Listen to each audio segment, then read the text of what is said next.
Ele tem Jesus como mestre, mas não tem Jesus como Senhor. Sabe o que aconteceu? Virou as costas para Jesus. Se fossem algumas igrejas hoje, se os discípulos fossem os pastores de algumas igrejas hoje: Senhor, o cara é rico e tu deixou o cara ir embora. Dá um desconto aí.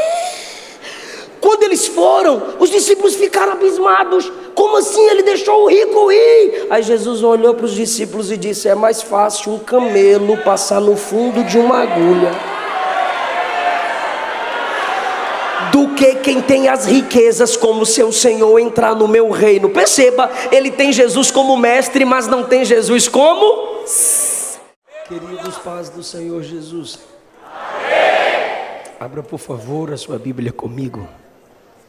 Evangelho segundo escreveu Lucas, capítulo de número 12.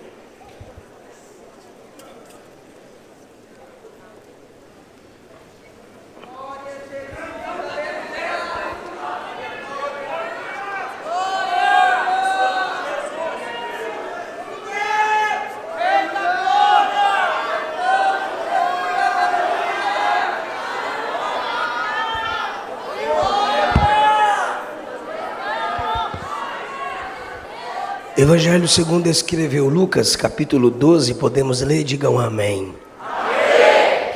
O versículo 1 diz assim: ajuntando-se, entretanto, muitos milhares de pessoas, de sorte que se atropelavam uns aos outros, começou a dizer aos seus discípulos: acautelai-vos primeiramente do fermento dos fariseus, que é a hipocrisia. O versículo 13 diz assim: e disse-lhe um da multidão: mestre, dize a meu irmão que reparta comigo a herança. Mas ele lhe disse: homem, quem me pôs a mim por juiz ou repartidor entre vós? E disse-lhes: acautelai-vos e guardai-vos da avareza, porque a vida de qualquer não consiste na abundância do que possui. E propôs-lhes uma parábola dizendo: a herdade de um homem rico tinha produzido com abundância, e arrazoava ele entre si dizendo: que farei? Não tenho onde recolher os meus frutos. E disse: farei isto, derribarei os meus celeiros, edificarei outros maiores, e ali recolherei todas as minhas novidades e os meus bens. E direi à minha alma: alma, tens em depósito muitos bens para muitos anos, descansa, come, bebe e folga. Mas Deus lhe disse: louco, esta noite te pedirão a tua alma, e o que tens preparado, para quem será? Assim é aquele que para si ajunta tesouros e não é rico para com Deus. É por aqui mesmo. Tomai o vosso assento, queridos. Queridos irmãos, eu quero falar a vocês, subordinado ao tema inimigos da graça. Inimigos da graça. Sim, a graça de Deus é oferecida ao homem de modo pleno, através da pessoa do nosso Senhor e Salvador Jesus Cristo, que na carta de Paulo a Tito, Cristo é chamado de a graça que se manifestou. Jesus é a encarnação da graça de Deus, para que o homem tenha acesso à salvação.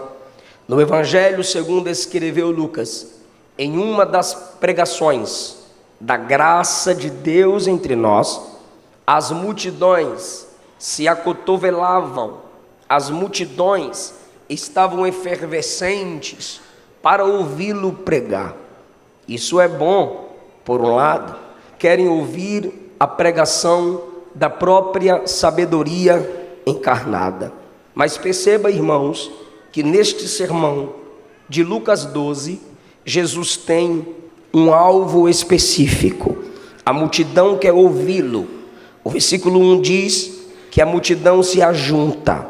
O versículo 1 diz que são muitos, milhares de pessoas, sobre o fervor da multidão em querer se aproximar daquele que prega, o versículo 1 diz que atropelavam uns aos outros, se esforçavam ao ponto de até passarem um por cima do outro, para chegarem num local específico, onde tivessem um acesso mais próximo ao pregador. E aquilo que empolgaria qualquer pregador, não empolgou Jesus. A multidão se acotovela para ouvi-lo, e o alvo de Jesus são os discípulos. O versículo 1 diz: e ele começou a dizer aos seus discípulos.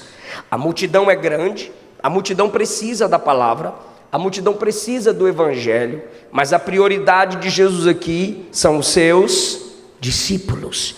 Percebam que do versículo 1 até o versículo 12, Jesus fala diretamente com os discípulos. É óbvio que nós temos que evangelizar as nações. É óbvio que nós temos que pregar o evangelho aos ímpios. Claro que devemos anunciar a palavra de Deus às multidões que ainda não conhecem o seu evangelho transformador. Mas do que adianta sermos uma bênção para o mundo se ainda não somos uma bênção para a nossa igreja local?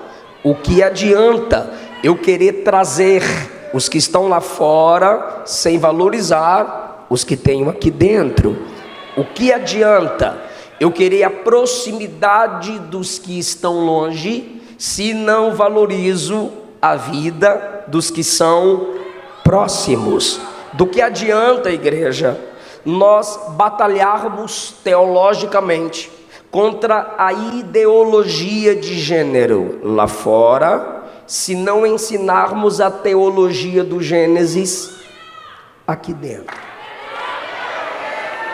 Do que adianta enxergarmos os ímpios lá fora, sem olharmos para os discípulos aqui e os capacitarmos para que no tempo certo vão e façam discípulos? Sempre tem o YouTube bobo, net crente, web crente, que quando eu, com certeza, faz o seguinte: quando eu postar a foto dessa pregação aqui na Umademp, vá lá nos comentários, vai ter o desigrejado net crente YouTube bobo bem assim, ó: igreja tá cheia, e na rua. Aí eu não aguento, eu falo: manda foto tua pregando na rua. Por quê? Porque eles não entendem o que Paulo disse, que na igreja Deus põe apóstolos, profetas, evangelistas, pastores, mestres. Quem tem a chamada profética, evangelista, seu público-alvo são as multidões. Só Jesus exerceu todos os ministérios com perfeição. Quem tem um ministério profético, evangelístico, vai valorizar os ímpios, estará entre eles, com estratégias bíblicas direcionadas pelo Espírito, submisso a uma liderança bíblica, para trazê-los ao Evangelho. Quem tem a chamada de mestre pastoral, precisa também valorizar esse público de discípulos para capacitá-los. Do que adianta o evangelista lá fora prega o arrependimento sem conduzi-los à igreja do Senhor para ser discipulada pelo pastor mestre? Então você que ganha a alma lá fora, você a conduz à igreja do Senhor para que essa pessoa seja discipulada, desça as águas, conheça as doutrinas basilares da fé, se desenvolva nos dons espirituais. Você que tem a chamada de mestre pastoral, você prega a palavra que ensina, que educa para o exercício e da justiça da fé. Só que nós não podemos, ao sermos ensinados, vivermos trancados dentro de quatro paredes, enquanto a gente precisa entender que o evangelho templocêntrico não é o correto. O evangelho urbano precisa ser exercido. Vivemos nesse equilíbrio. Jesus valoriza os discípulos a despeito de uma grande multidão que quer escutá-lo. E o primeiro ponto da pregação de Jesus aos discípulos é: cuidado com a hipocrisia, cuidado com as máscaras. Não vejam o ministério como um palco, onde você se apresenta com uma máscara e quando acaba o culto você remove a máscara.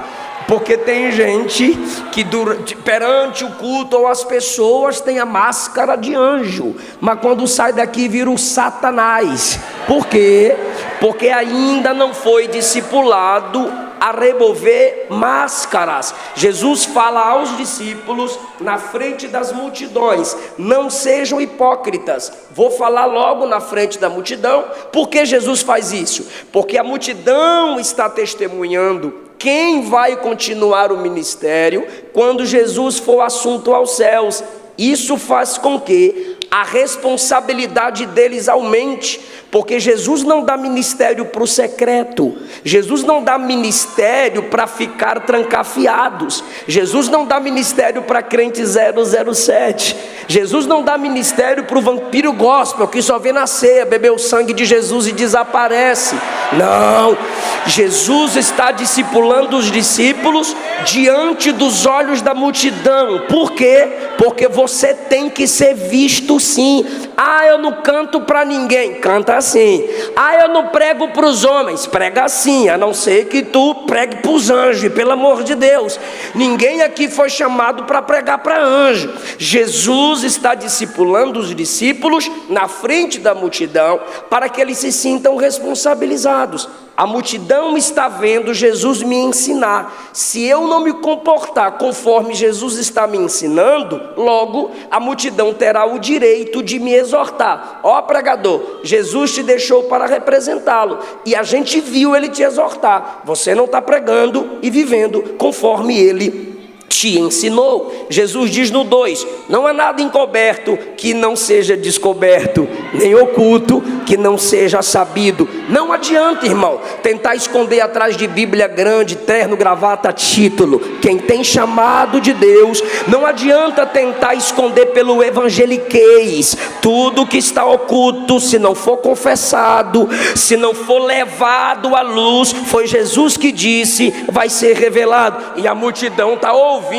Por quê? Porque Jesus discipula o camarada para crescer. Jesus discipula o camarada para ser responsável pelo seu comportamento. Tudo que em trevas disser, a luz será ouvido. O que falaste ao ouvido no gabinete, sobre os telhados será apregoado. O que Jesus está dizendo é: faça no secreto o que não te envergonharia em público.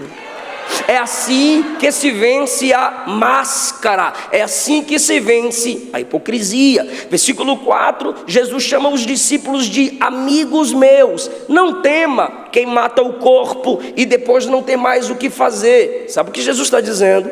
Eu serei assunto aos céus, vocês vão continuar meu ministério terrenal, e essa mesma multidão que está querendo ouvir minha pregação, ao escutar a pregação de vocês, vão querer matar vocês. Jesus agora passa para um ponto de perseguição. É o segundo tópico da pregação de Jesus. Primeiro, quer ministério? Quer ser cheio? Quer fluir nos dons? Quero. Abandona a máscara. Engana papai, mamãe, pastor. Jesus não. Segundo, quer fluir nos dons? Quer crescer no ministério? Quer ser cheio de Deus? Quer impactar vidas? Quer marcar uma geração pela graça? Não temas as perseguições. Jesus está dizendo: não tenha medo de quem mata o corpo e depois não tem mais o que fazer. Eu vou falar para vocês a quem vocês devem temer. Temei aquele que depois de matar tem poder para lançar no inferno. A esse temei. Ei, eu não estou no Antigo Testamento, eu estou no Novo, eu estou no amor. É Jesus que está falando. E outra coisa, não venha adocicar esse versículo não. Não vem diluir esse versículo não. Temei aí é honrar, né? Não. Jesus está falando sobre medo de um e medo de outro. Ele está dizendo, se é para ter medo, não tema só quem toca no corpo e não pode fazer nada com a alma. Tenha medo daquele que pode matar o corpo e lançar a alma no inferno. Jesus está discipulando seus discípulos. Não, isso aqui não é para qualquer um, é para quem é discípulo. Isso aqui não é bebê que pensa que igreja é berçário e que Jesus é babá. Isso aqui é para quem é discípulo. Jesus está dizendo, vai ter perseguição, mas não é para temê-los. Versículo 8: aquele que me confessar diante dos homens, também o Filho do Homem o confessará diante dos anjos. Jesus está dizendo, a pressão vai chegar, porque você pediu poder, você pediu dons, você pediu para ser usado, você disse eu quero. Eu vi vocês chorando, e eu também.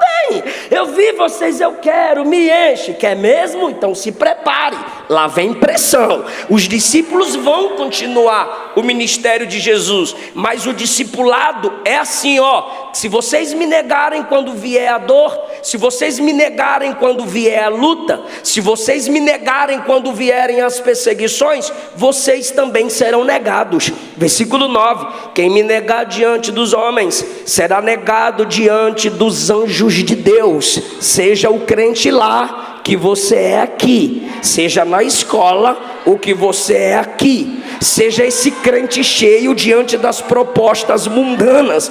Não negue o nome do Senhor por causa de pressões. Não negue sua teologia pentecostal, ungida, fervorosa, evangelística, escatológica, divindade de Cristo, trindade, por causa da pressão de ateuzinho de internet. Não negue o nome de Jesus por causa de barra de saia. Não negue o nome de Jesus por causa de um camarada que só tem gel e piolho na cabeça. Não negue o nome de Jesus e os princípios bíblicos por causa daquele professor comunistinha que não sabe educar, só sabe apresentar ideologias. Se você me negar diante dos homens, eu vou te negar diante dos anjos. Tá lá para dar aula, não para criticar minha fé. Tá aí para dar aula, não para criticar a Bíblia. Se começar a criticar a Bíblia falando de lá para cá, vai ouvir daqui para lá. Por quê? Porque aqui é ambiente de se estudar e não de se atacar a minha fé. Atacou a fé, abre a boca e fala. Atacou a fé, abre a boca e fala. Não negue o nome do seu Jesus. Aleluia! Ainda no contexto de perseguição, versículo 11, quando vos conduzirem, quando, diga quando. Quando vos conduzirem, não é se, não é possibilidade, é vão fazer. Jesus está dizendo aos discípulos que vai chegar esse período, quando vos conduzirem às sinagogas, aos magistrados e autoridades, não estejais preocupados de como ou do que haveis de responder, nem do que haveis de dizer. Ele está falando sobre aquela pressão. Você é pregador? É. Você fala que só Jesus salva? É. Você fala que só existe macho e fêmea? É. Você fala que só há salvação pela graça nesse nome do teu Jesus? É. Você fala que quem nega a trindade, nega a divindade de Cristo, nega que a Bíblia é a palavra de Deus, nega o alguém que só prega exclusivismo, é seita, e você diz, se prepara, vão dar um jeito de tentar te calar, vão dar um jeito de te pressionar, vão dar um jeitinho de te cancelar. É mais ou menos isso que acontece na nossa geração. Jesus está dizendo aos discípulos, quando vocês começarem a pregar, não vão suportar vocês, vão denunciar vocês, vão levar vocês à justiça. O sangue vai escorrer pela canela. Sim, vão tentar alterar a Bíblia. Você tem textos guardados no seu coração que, se alterassem a Bíblia, você citaria esses textos, sabendo que a verdade não é o texto alterado, mas o texto que você memorizou. Você suportaria a pressão de sua família olhar para você e dizer: você é crente agora? Sou, mãe. Você é crente agora? Sou, papai.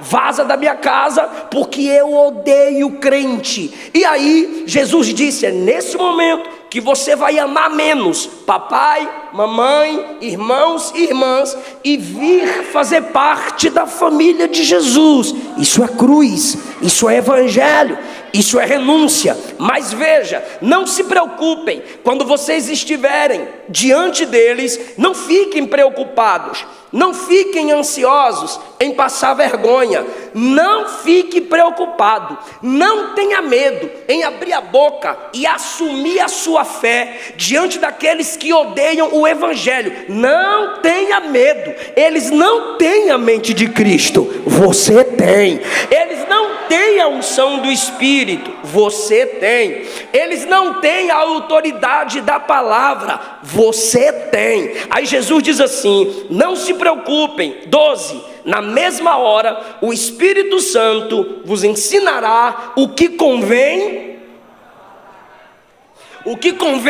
falar. Isso aqui não é desculpa para tu não estudar. No meio pentecostal eu sou muito feliz, mas eu também sofro um pouquinho, principalmente com os pentecostais. Reformadinha vir falar de nós? Não. Agora pentecostal falar para pentecostal, diz aí, é nós.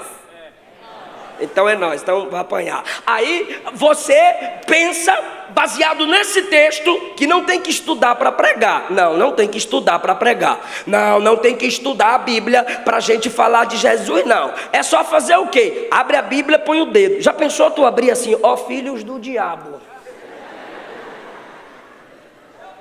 Deus vai falar comigo agora, como se a Bíblia fosse uma caixinha de promessa. Não, mas está escrito, pastor, que quando a gente vai pregar, é só abrir a boca que o Espírito fala. Não, não está escrito isso não. Está escrito aqui que o Espírito vai ensinar, o Espírito vai lembrar, o Espírito vai agir num contexto de perseguição e não de preguiça. Jesus não está prometendo que o Espírito vai agir na sua mente se você dorme 4 horas rindo no TikTok lá, kkk, kkk, kkk.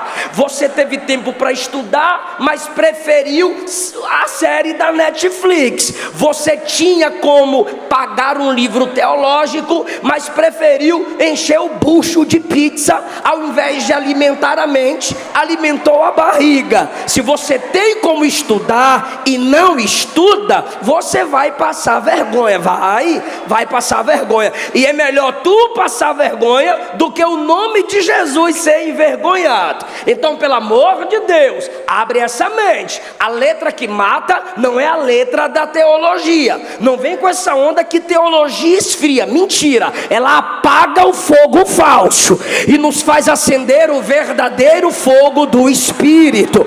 Jesus está dizendo, não, eu estou dando uma acelerada, é sério, senão vocês começam a sair aí, na hora que eu estou pregando eu vou estressar. Aí, versículo 12, o Espírito Santo vos ensinará na hora certa o que vocês convém, o que é necessário falar. E os discípulos disseram amém. Amém? Amém. A pregação de Jesus está boa? Amém. De novo, nem a minha não, eu estou lendo versículo por versículo. A pregação de Jesus está boa? Amém. Jesus está pregando, e enquanto Jesus está pregando, para quem? Só mais uma, para quem? Enquanto Jesus está pregando para os discípulos, um camarada lá na multidão, que Jesus não quis falar com a multidão, faz assim: Senhor, mestre, pois não, ordene que meu irmão divida a herança comigo meio a meio. Imagina tu pregando e o camarada interrompe o sermão pensando em herança, pensando em grana, pensando em ficar rico. Jesus está falando com a multidão e de repente ele se intromete. Primeiro ponto da nossa mensagem, que começa agora. Primeiro, inimigos da graça querem que Deus trabalhe do jeito deles. Jesus está pregando sobre hipocrisia. Ele deveria estar se examinando. Eu preciso melhorar. Jesus está pregando sobre perseguição e ele está ouvindo aí no meio da multidão. Ele poderia, eu vou me preparar, porque Jesus está dizendo que vai ter luta. Não, ele está no culto, mas a mente está na herança. Ele está no culto, mas a mente está na briga com o irmão. Meu irmão vai ver quando eu sair daqui hoje. Jesus vai sair comigo e vai olhar o dedo na cara dele assim, ó. Dá a herança pro moleque aí, ô ladrão. Jesus vai comigo e ele vai se dar mal. E Jesus está pregando, os discípulos tadinhos apanhando que só. E ele aqui fora pensando em terreno. A graça está sendo manifestada. Jesus está oferecendo educação teológica. Jesus está engrossando as costas de quem quer fazer parte do reino, e ele está pensando em ficar rico. Os inimigos da graça se sentem senhor de quem chama de mestre. Preste atenção no tom, por favor. Ordene que meu irmão divida a herança. Ele chama Jesus de mestre, mas ele se sente o senhor do mestre. Jesus é o servo dele. Olha que bonitinho. Eu estou no culto, mas eu determino. Eu estou no culto, mas eu decreto. Abra a boca e decrete. Abra a boca e determine. E o crente que não lê Bíblia, eita papai, eu determino. Não. Mentira, mentira, mentira. Você não determina nada. Crente ora e Deus responde quando quer. Crente ora e Deus responde quando quiser. Ah, pastor, mas 1 Reis 17 diz que Elias chegou assim, ó, e disse, ó, segundo minha palavra não chove. A questão é que você tem que interpretar o até pelos óculos do NT. E o NT, em Tiago capítulo 5, diz assim, ó, e Elias orou para que não chovesse.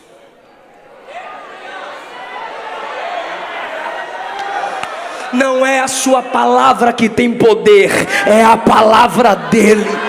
Você não manda em nada. Senhor, ordene que meu irmão divida os bens comigo. Oh, meu querido, na hora da oração, quem é que se ajoelha? Você ou Jesus? Na hora da dependência, quem se ajoelha é você. Deus não se dobra. Tu é o vaso, Ele é o oleiro. Tu é o barro, Ele é o Criador. Tu é o dependente da graça, Ele é o Deus que ministra a graça. Quem promete riqueza em troca de adoração é Satanás. Mateus 4, se prostrado me adorares, eu te darei os reinos desse mundo. Jesus não vai olhar para tu e dizer, me adora que tu fica rico, me adora que eu vou te levantar, me adora que eu vou te fazer prosperar. Nananina não. Quem barganha a adoração, quem compra louvor é Satanás. Se você glorificar, Ele é Deus. Se você não glorificar, Ele continua sendo Deus. Tê-lo como mestre sem reconhecê-lo como Senhor é desprezar a obra completa da graça. Repito, tê-lo como mestre sem reconhecê-lo como Senhor é desprezar a obra completa da grace. Então, quando você o tem como mestre, você o compara com qualquer outro mestre, se você não se submeter ao senhorio dele. Quer que eu prove na Bíblia? Eu provo, Lucas 18. Bom mestre, que devo fazer para ter vida eterna? Jesus diz, olha, me chamou de bom. Vende tudo que tem, pega o dinheiro, dá para os pobres, me segue e terás o tesouro no céu. Ele tem Jesus como mestre, mas não tem Jesus como Senhor. Sabe o que aconteceu? Virou as costas para Jesus. Se fossem algumas igrejas hoje, se os discípulos fossem os pastores de algumas igrejas hoje, Senhor, o cara é rico e tu deixou o cara ir embora. Dá um desconto aí. Quando eles foram, os discípulos ficaram abismados. Como assim ele deixou o rico ir? Aí Jesus olhou para os discípulos e disse: é mais fácil um camelo passar no fundo de uma agulha do que quem tem as riquezas como seu Senhor entrar no meu reino. Perceba, ele tem Jesus como mestre, mas não tem Jesus como... E Judas, Judinha, Mateus 26, Jesus disse assim, ó, um dentre vós vai me trair. Me ajuda, um dentre vós vai me... Aí, Pedro, conecte Mateus 26 com João 13. Pedro do outro lado, já fechou a cara. Aí Pedro olha para o lado de Jesus. Quem está do lado de Jesus? Do lado está Judas, do outro está João. Ele não quer o meia com Judas. Ele olha para João. E a Bíblia diz que Pedrão fez sinal para João. Está escrito, ele fez sinal a João. Pergunta quem é. Imagine Pedrão com a mão já aqui. Aí João bem bonitinho. Quem é, Senhor? Aí os outros discípulos, isso aqui é só para quem lê Bíblia, quem não lê Bíblia não vai pegar não. Aí os outros do outro lado, quem é, Senhor? Quem é o doido? Aí os discípulos do outro lado, quem é, Senhor? Aí Judas, quem é, mestre?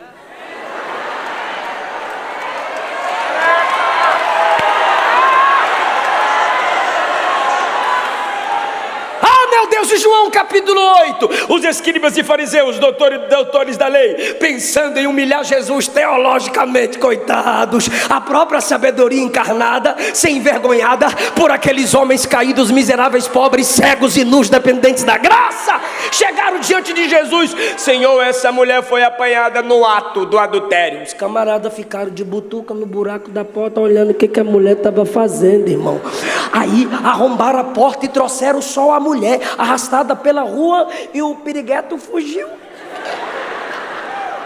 E Levítico capítulo 20, versículo 10 diz que os dois deveriam ser apedrejados, mas só trouxeram a bichinha arrastada pela rua. Jesus estava pregando. Tu pensa que é só eu que me estresso, tu atrapalhar eu pregar? Jesus estava pregando e trouxeram a mulher no meio da pregação. Em João capítulo 8, Jesus pregando na porta do templo, porque no templo não caberia, e colocaram a mulher no meio assim, ó, buf. Mestre, essa mulher foi apanhada no ato do adultério, e na lei Moisés nos ordena que tais mulheres sejam apedrejadas. Mestre, essa mulher tem que ser apedrejada. Mestre, e aí o que é que tu dizes? Aí Jesus pensa, se eu for contra a lei de Moisés, a pedra vem sobre mim. Se eu falar para matar, vão dizer que eu estou usurpando o poder de Roma. Aí Jesus escreve no chão, eles perturbam. Aí Jesus diz, tá bom, eu vou responder. Quem não tiver pecado pode lançar a primeira pedra aí.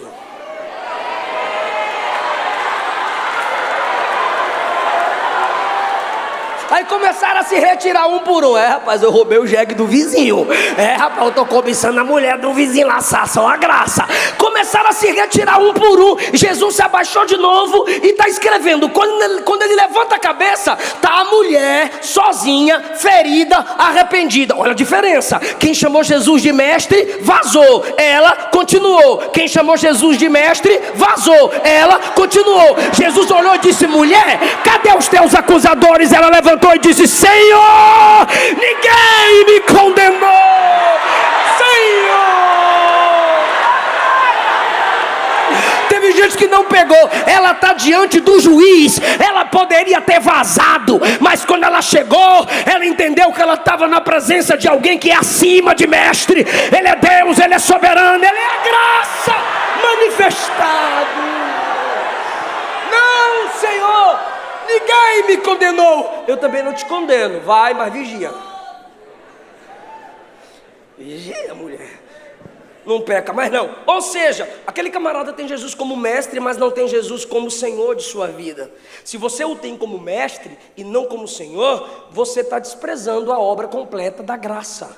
A graça me torna servo, e a graça me torna alguém que depende da sabedoria de Jesus como mestre. Aí Jesus dá uma pancada de quina. Quem falou para tu que eu sou juiz teu? Está aqui, ó, versículo 14. Quem me pôs por juiz e repartidor entre você e o seu irmão? Esse camarada, depois que leva essa pancada de Jesus, é claro que ele se cala. Desculpa aí. Olha o que Jesus faz no versículo 15. Acautelai-vos e guardai-vos da avareza. Jesus está denunciando o pecado dele. E qual era o pecado dele?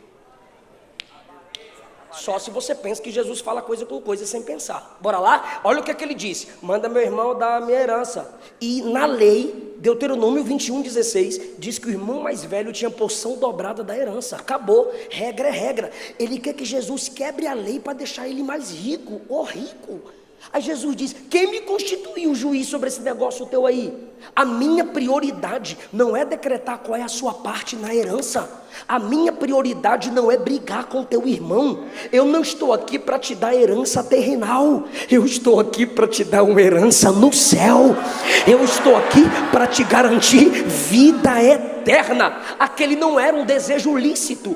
E todo desejo ilícito nasce na avareza.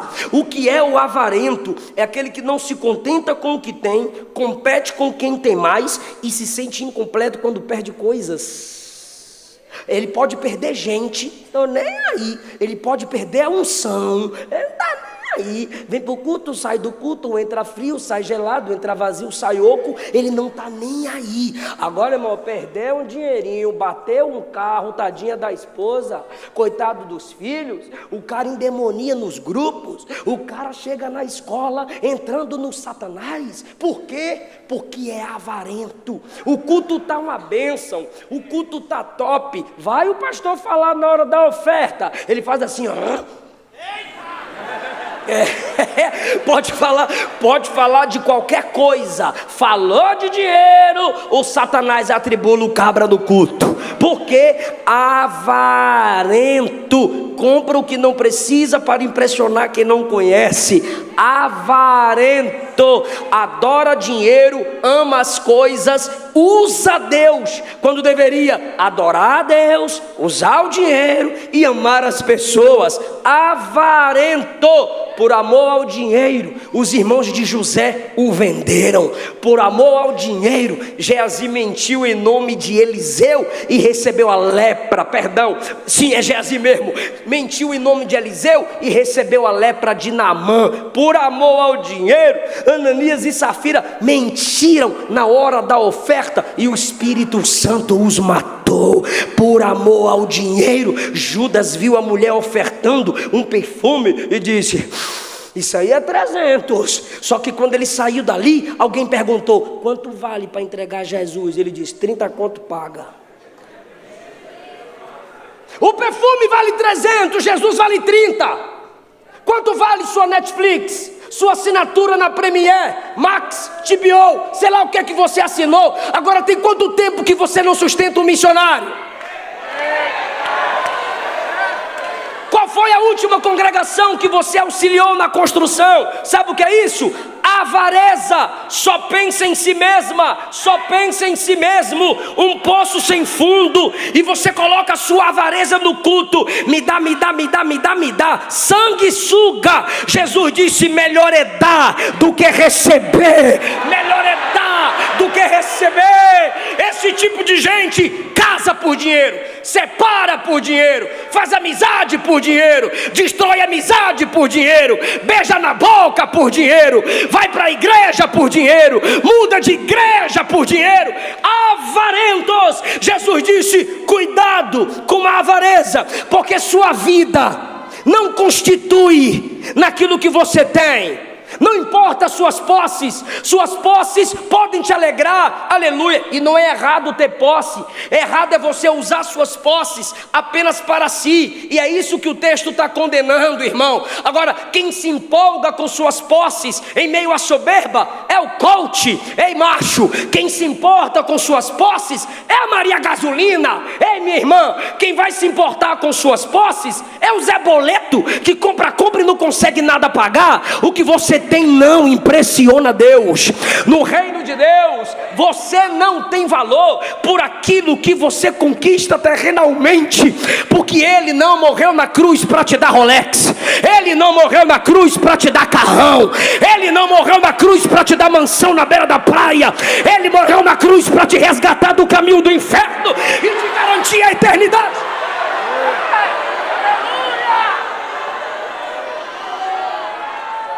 Inimigos da graça querem coisas e não querem Deus.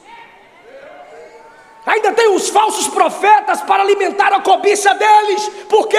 Porque todo viciado tem seus traficantes. Todo falso profeta é um traficante da fé que alimenta o vício da cobiça.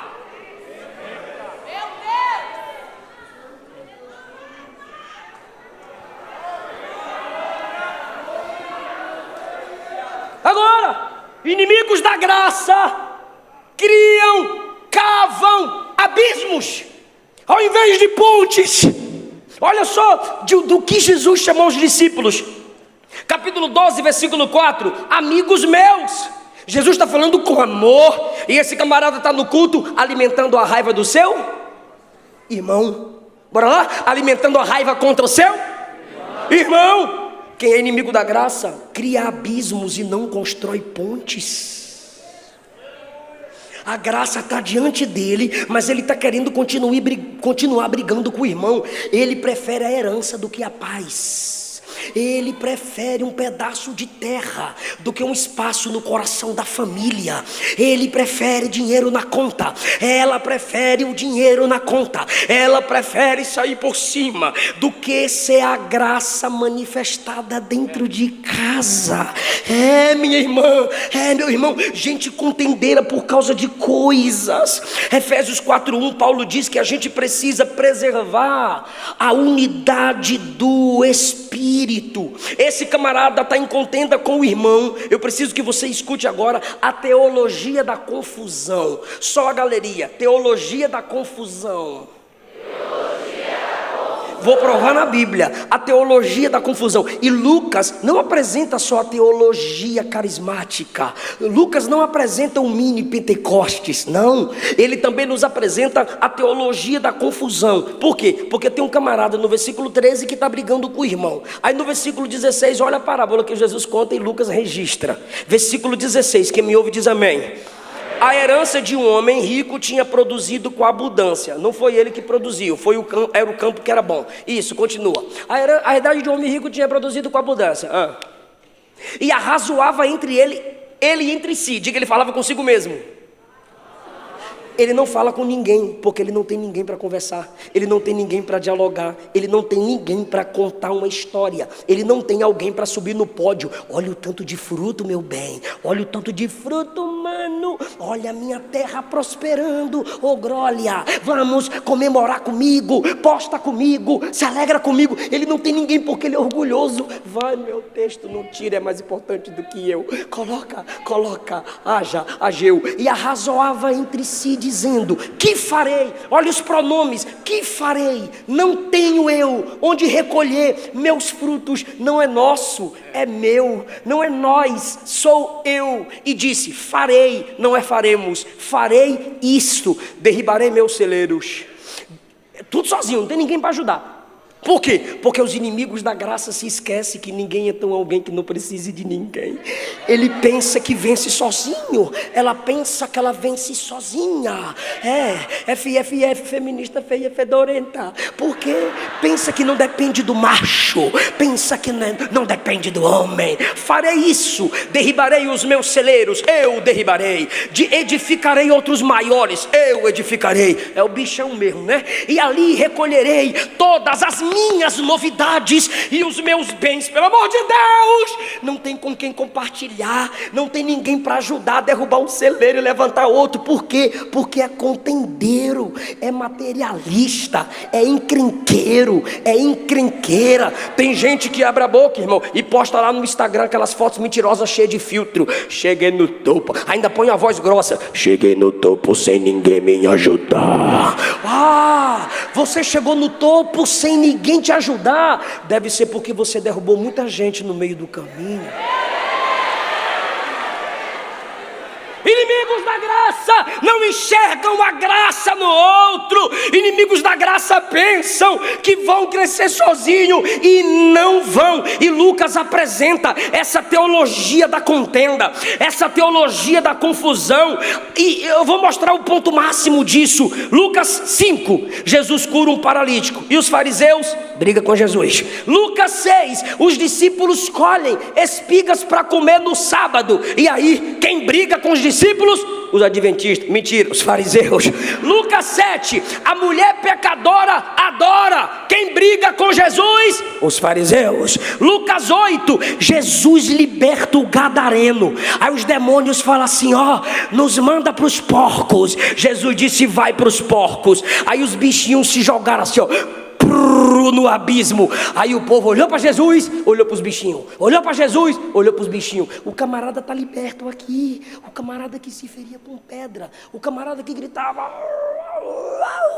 o camarada que vivia no cemitério está liberto, vestido bonitinho, adorador. E a multidão está: meu bicho, Jesus. Irmão, pai de pé, tira a sua graça. Olharam para Jesus e disseram: vaza daqui, porque você destruiu os bichinhos. Mas tem um homem liberto.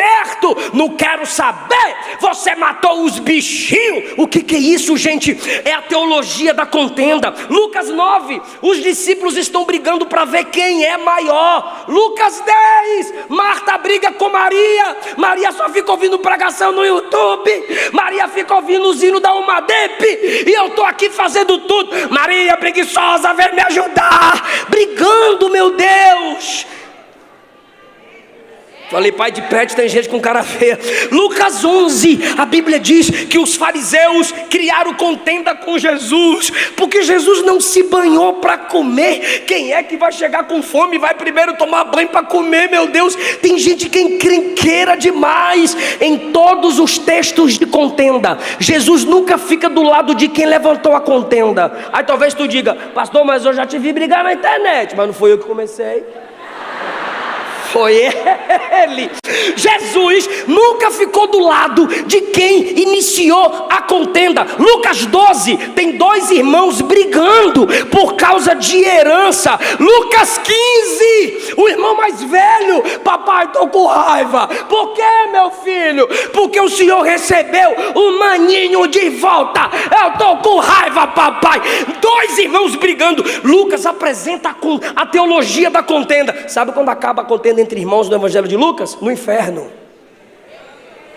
Então tá bom, eu vou ler Lucas 16, 27. E o rico, estando no inferno, disse: ó pai Abraão, me mande à casa de meu pai, pois eu tenho 5 irmãos, para que lhe dê testemunho, para que eles não venham para esse lugar de tormento.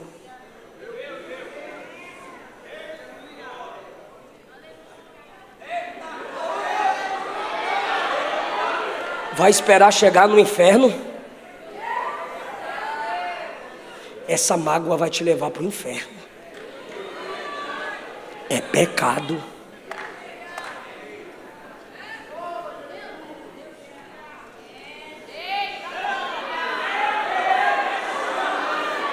Se não vos perdoardes uns aos outros, o vosso Pai não vos perdoará. Choraramandaraba, chorandalaraba. Eu não preciso mexer com você porque eu prego a palavra, mas por favor, pergunta assim para alguém: vai esperar chegar no inferno? Ou vai se encher do Espírito?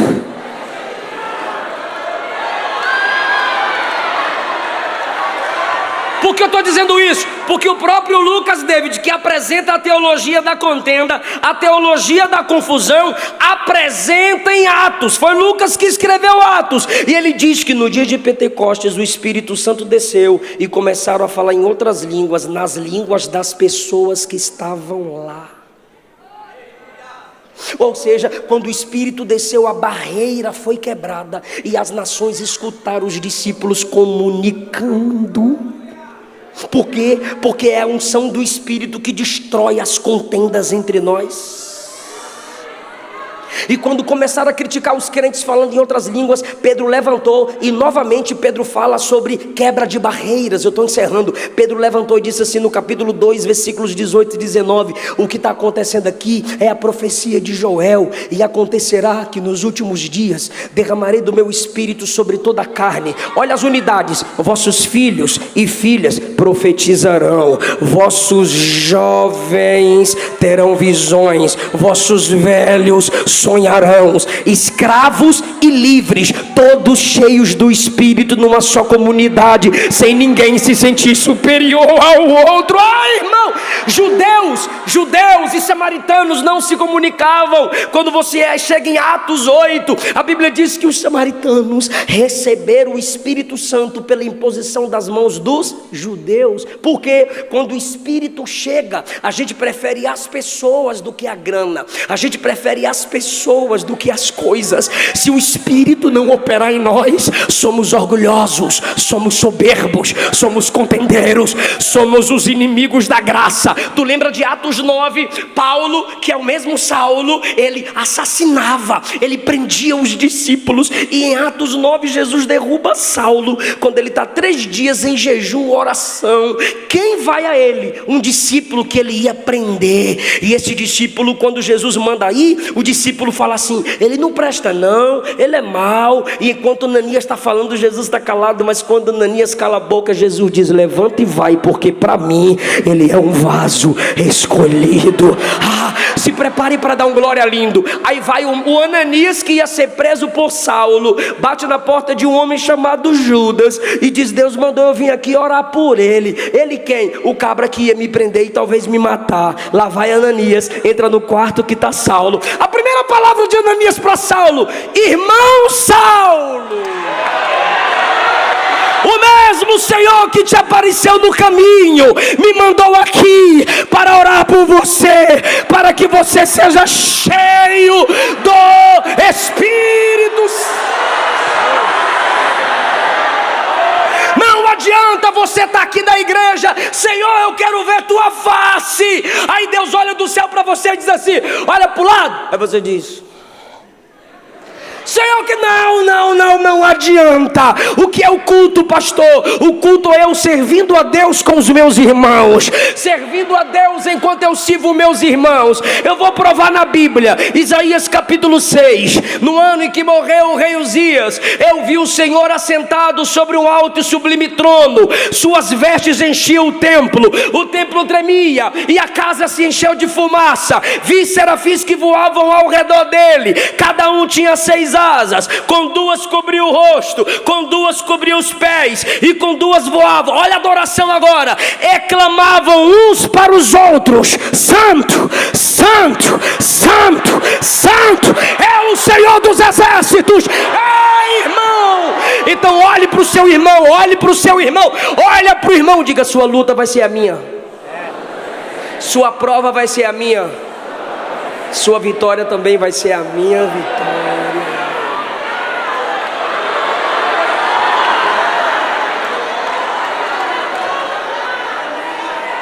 Deus está derrubando barreiras. Deus está construindo pontes. Seja o ministro da graça na sua igreja. Se você fala para um e para outro, para um e para outro, você não é profeta, você é fofoqueira. Procura a liderança da igreja e tenta resolver esse problema, pelo amor de Deus. Seja ministro da graça. Se a pessoa não veio até você, vai você até ela. Quebra essa barreira em nome de Jesus, porque não tem 2 céus. Eu sinto a presença de Jesus nessa palavra. Pelo amor de Deus, abra mão de coisas, se for necessário, para preservar a paz na sua família. Perde, sofra o dano, mas não envergonhe o nome de Jesus. Sofra eu, mas não sofra a igreja. Só se você tiver coragem pelo Espírito, diga: sofra eu, mas não sofra a igreja.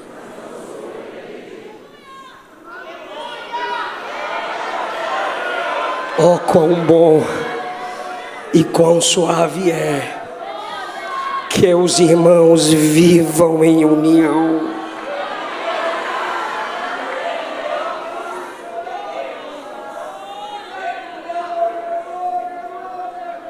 Fica em pé.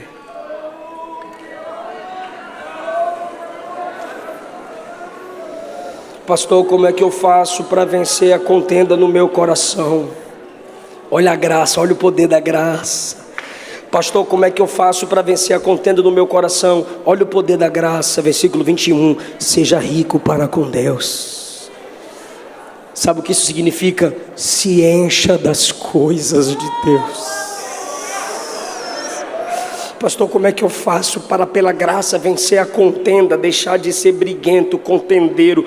Pastor, como é que eu faço para perdoar os que contenderam comigo? Versículo 31, busque o reino de Deus. Se você se encher do reino de Deus, você vai entender que o evangelho começou com Deus sendo ofendido. Eu preciso perguntar isso, por favor, porque é a conclusão da mensagem. De nada adianta você me ouvir tanto e não pegou essa parte aqui. Quem me ouve diz amém. O evangelho o evangelho é Deus sendo ofendido, indo atrás dos ofensores. Ninguém aqui buscou Deus. Ele veio nos buscar em Cristo. Porque o Filho do Homem veio buscar e salvar o que se havia perdido. Porque Deus amou o mundo de tal maneira que deu seu Filho unigênito, para que todo aquele que nele crê não pereça, mas tenha vida eterna. Evangelho é o ofendido buscando o ofensivo. Evangelho é o pai ofendido pelos filhos, enviando o Filho unigênito para transformar os inimigos em filhos. Seja rico do evangelho. Seja rico da graça. Se você tem liberdade, se você me acompanha, se você já me viu fazer isso, foi poucas vezes que eu me lembro. Pouquíssimas vezes. Mas é o teor da mensagem. Se você tem liberdade, põe a mão no ombro de quem está do seu lado.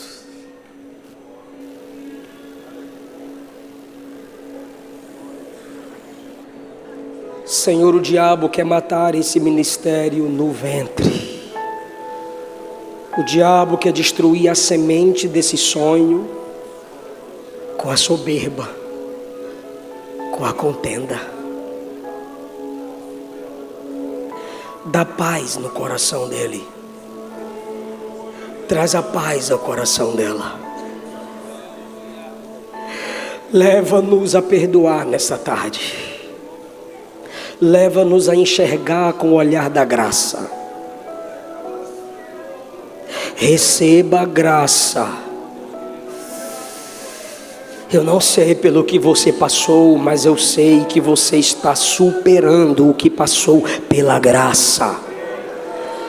A graça de Jesus te capacita a vencer a contenda, a valorizar o reino, a lançar para fora toda mágoa. Você vai sarar pessoas, você vai edificar ministérios, você vai ajudar outros a prosperarem. Então receba a graça que capacitou José.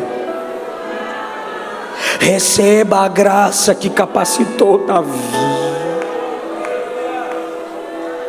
José perdoou os irmãos pela graça, pela fé. Davi perdoou Saul pela graça, pela fé. A graça é Cristo manifestado e Ele te diz: meu Espírito está em ti. Baixe nossos conteúdos gratuitamente. Acesse pelo link na descrição.